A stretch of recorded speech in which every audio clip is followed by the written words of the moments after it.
আগামী দিনে ইসলামের কথা বলার অপরাধে, আল্লাহর পয়গম্বরের ইজ্জতের পক্ষে কথা বলার অপরাধে শাপলা চত্বরের আমার ভাইয়ের রক্তে রঞ্জিত শাহাদাতের কথা বলতে গিয়ে হাঁটাহাঁটিতে আমার যে সকল সন্তানদের বুকগুলোকে জালিমের বুলেটের আঘাতে ঝাঁঝরা হতে হয়েছে, ব্রাহ্মণবাড়িয়ায় যেভাবে পাখির মতো গুলি করে আমার সন্তানদেরকে শহীদ করা হয়েছে, সেই সন্তানদের পক্ষে কথা বলতে গিয়ে আমাদের কণ্ঠ যদি আবার চেপে ধরবার চেষ্টা করা হয়, তাহলে আপনারা রাজপথে তার মোকাবেলা করবার জন্য প্রস্তুত থাকবেন কিনা?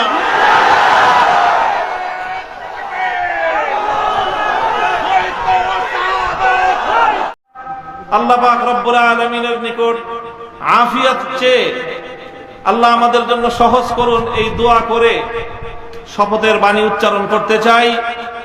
আমাদের সকল কারাবন্দীদের পক্ষ থেকে আমি সে কথা উচ্চারণ করতে চাই।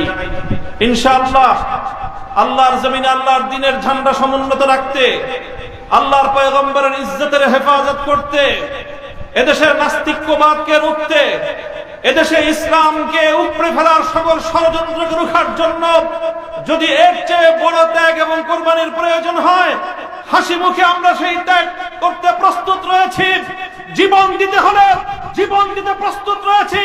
সন্তানদেরকে যদি এতিম করতে হয় সেজন্য আমরা প্রস্তুত রয়েছি। স্ত্রীদেরকে যদি বিধবা করতে হয় সেজন্য আমরা প্রস্তুত রয়েছি। মায়ের বুক যদি আমাদের খালি করতে হয়, আমাদের মায়েরা বুক খালি করে চোখের অশ্রুতে তাদের কলিজার টুকরা সন্তানদেরকে মাটির নিচে খোদার হাতে সমর্পিত করবে। কিন্তু ইসলামের জন্য, ইসলামের বিপক্ষে কোন শত্রুর সাথে এক মুহূর্তের জন্য আপোষ করতে প্রস্তুত নয়।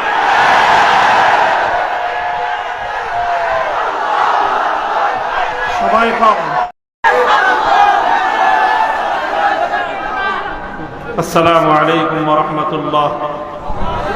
নাহমাদুল্লাহ তাআলা ওয়া নুসাল্লি আলা রাসূলিহিল কারীম, আম্মা বা'দ। আউযু বিল্লাহি মিনাশ শাইতানির রাজীম। বিসমিল্লাহির রাহমানির রহিম। ইন্নামা আশকু বাসসি ওয়া হুজনি ইলাল্লাহ। সাদাকাল্লাহুল আযীম। আমির হেফাজত, বাংলাদেশের আলেমকুল শিরোমণি, এদেশের 18 কোটি তৌহিদি জনতার আধ্যাত্মিক রাহবার শাইখুল ইসলাম আল্লামা শাহ মুহিবুল্লাহ বাবুনগরী হাফিজাহুল্লাহ তাআলার আয়োজনে আজ আমাদের এই সম্মাননা প্রদানের উপলক্ষে আয়োজিত সমাবেশে উপস্থিত হযরত উলামায়ে ইকরাম, প্রাণপ্রিয় তৌহিদি জনতা, হেফাজতে ইসলাম বাংলাদেশের স্থানীয় ও প্রত্যন্ত অঞ্চল থেকে আগত আমার প্রাণপ্রিয় নেতাকর্মী ভাইয়েরা, সংক্ষিপ্ত কয়েকটি কথা। আমি এবং আমার সহকর্মী, আমরা আপনাদের ভাইয়েরা যারা দীর্ঘ কারাবরণ করেছি, কারাভোগ করেছি, আমাদের কারামুক্তির পর দেশব্যাপী আপনারা যে আবেগ এবং উচ্ছ্বাস প্রকাশ করেছেন, আমাদেরকে যে আপনারা সাহস জুগিয়েছেন, এর মাধ্যমে একদিকে আমাদেরও দায়িত্ব বেড়েছে, আর একদিকে আপনাদেরও দায়িত্ব অনেক বেড়ে গিয়েছে। প্রথমে আমি আমাদের দায়িত্বের কথাটা বলি। আলহামদুলিল্লাহ আমাদের কষ্ট হয়েছে, আমরা এটা বলবো না যে জালিমের জিন্দানখানায় আমাদের কষ্ট হয়নি, তা নয়। আপনজন থেকে বিচ্ছিন্ন থাকা, স্বাধীনতার জীবন হরণ করে বন্দি খাঁচায় আমাদেরকে বন্দিত্বের শেকলে বন্দী করে রাখা, এটাই ছিল আমাদের জন্য অনেক বড় যন্ত্রণার বিষয়। সেই বন্দিত্ব থেকে মুক্তির পর দেশব্যাপী হেফাজতে ইসলামের নেতাকর্মীরা এবং সারা দেশের দলমত নির্বিশেষে সকল শ্রেণী ও পেশার তৌহিদি জনতা যেভাবে কারামুক্ত হেফাজত নেতৃবৃন্দকে উচ্ছ্বাসের সাথে, আবেগের সাথে বরণ করে নিয়েছেন, তাতে আমরা বুঝতে পারছি যে আমাদের আগামী দিনে আমাদের দায়িত্ব অনেক বেশি। এবং আলহামদুলিল্লাহ আল্লাহ পাক রব্বুল আলামিনের নিকট আফিয়াত চেয়ে আল্লাহ আমাদের জন্য সহজ করুন এই দোয়া করে শপথের বাণী উচ্চারণ করতে চাই। আমাদের সকল কারাবন্দীদের পক্ষ থেকে আমি সে কথা উচ্চারণ করতে চাই। ইনশাআল্লাহ আল্লাহর জমিনে আল্লাহর দ্বীনের ঝান্ডা সমুন্নত রাখতে, আল্লাহর পয়গম্বরের ইজ্জতের হেফাজত করতে, এদেশের নাস্তিক্যবাদকে রুখতে, এদেশে ইসলামকে উপড়ে ফেলার সকল ষড়যন্ত্রকে রুখার জন্য যদি এর চেয়ে বড় ত্যাগ এবং কোরবানির প্রয়োজন হয়, হাসি মুখে আমরা সেই ত্যাগ করতে প্রস্তুত রয়েছি। জীবন দিতে হলে জীবন দিতে প্রস্তুত রয়েছি। সন্তানদেরকে যদি এতিম করতে হয় সেজন্য আমরা প্রস্তুত রয়েছি। স্ত্রীদেরকে যদি বিধবা করতে হয় সেজন্য আমরা প্রস্তুত রয়েছি। মায়ের বুক যদি আমাদের খালি করতে হয়, আমাদের মায়েরা বুক খালি করে চোখের অশ্রুতে তাদের কলিজার টুকরা সন্তানদেরকে মাটির নিচে খোদার হাতে সুপর্দ করবে। কিন্তু ইসলামের জন্য, ইসলামের বিপক্ষ কোন শত্রুর সাথে এক মুহূর্তের জন্য আপোষ করতে প্রস্তুত নয়।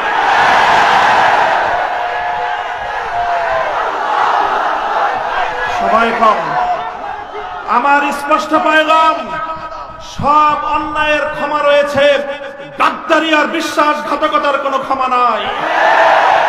যারা গাদ্দার এবং বিশ্বাসঘাতক হিসেবে পরিচিত হবে, প্রমাণিত হবে, আগামী দিনে তাওহীদি জনতা তাদেরকে ঠাঁই দেবেন না ইনশাআল্লাহ। ওলামায়ে কেরাম, হেফাজত নেতৃবৃন্দ যেভাবে শপথে বলিয়ান হলেন, যারা আমাদেরকে এভাবে সমর্থন যোগাচ্ছেন, আপনারা তো সমর্থন যোগাচ্ছেন, কিন্তু আপনারা কি কথাটা টের পান যে আপনাদের এই অভূতপূর্ব সমর্থনের কারণে রাষ্ট্রযন্ত্রের পক্ষ থেকে আমাদের উপর চাপটা কিন্তু আরো বেশি বেড়ে যায়। এই যে আজকে আমাদের উপরে এই অকথ্য নির্যাতন, এই যে লাঞ্ছনা, এই যে গঞ্জনা আমাদের উপর, কারণ এদেশের মানুষ আমাদেরকে ভালোবাসে, কারণ আমরা যেখানে যাই মানুষ আমাদের প্রতি আবেগ এবং উচ্ছ্বাস প্রকাশ করে। এখন আপনারা যদি আবেগ আর উচ্ছ্বাস প্রকাশ করে ঘরে গিয়ে বসে থাকেন চুপ করে, তাহলে আমাদের উপর কিন্তু চাপটা, জুলুমের স্টিম রোলারটা আমাদেরকে কিন্তু নিষ্পেষণ করে দিবে। তখন আপনাদের আবেগ প্রকাশ করার কিন্তু আর কোনো জায়গা অবশিষ্ট থাকবে না। এই জন্য আমি আজ আমাদের আমির, এই জনপদের সকল আলেম ওলামার আমির, এই জনপদের কোটি কোটি তাওহীদি জনতার অবিসংবাদিত আধ্যাত্মিক রাহবার আল্লামা মুহিবুল্লাহ বাবুনগরীর এই মজমাকে সারা দেশের প্রতিনিধিত্বশীল মজমা হিসেবে গ্রহণ করে আমি এই জাতির কাছ থেকে জিজ্ঞাসা করতে চাই, আগামী দিনে ইসলামের কথা বলার অপরাধে, আল্লাহর পয়গম্বরের ইজ্জতের পক্ষে কথা বলার অপরাধে শাপলা চত্বরের আমার ভাইয়ের রক্তে রঞ্জিত শাহাদাতের কথা বলতে গিয়ে হাটাজারিতে আমার যে সকল সন্তানদের বুকগুলোকে জালিমের বুলেটের আঘাতে ঝাঁঝরা হতে হয়েছে, ব্রাহ্মণবাড়িয়ায় যেভাবে পাখির মতো গুলি করে আমার সন্তানদেরকে শহীদ করা হয়েছে, সেই সন্তানদের পক্ষে কথা বলতে গিয়ে আমাদের কণ্ঠ যদি আবার চেপে ধরবার চেষ্টা করা হয়, তাহলে আপনারা রাজপথে তার মোকাবেলা করবার জন্য প্রস্তুত থাকবেন কিনা?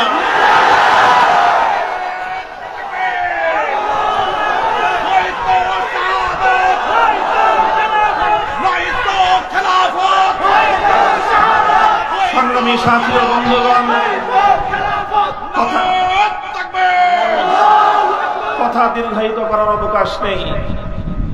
আমি আমার দীর্ঘ কারাবন্দিত্বের সময়ে আল্লাহ পাক রব্বুল আলামিনের রহমতের উপর আমার আস্থা, অবিচল বিশ্বাস ছিল যে আল্লাহ রব্বুল আলামিন নতিজা ভালো করবেন, উত্তম ফলাফল আমাদেরকে দিবেন, সে আস্থা এবং বিশ্বাস ছিল।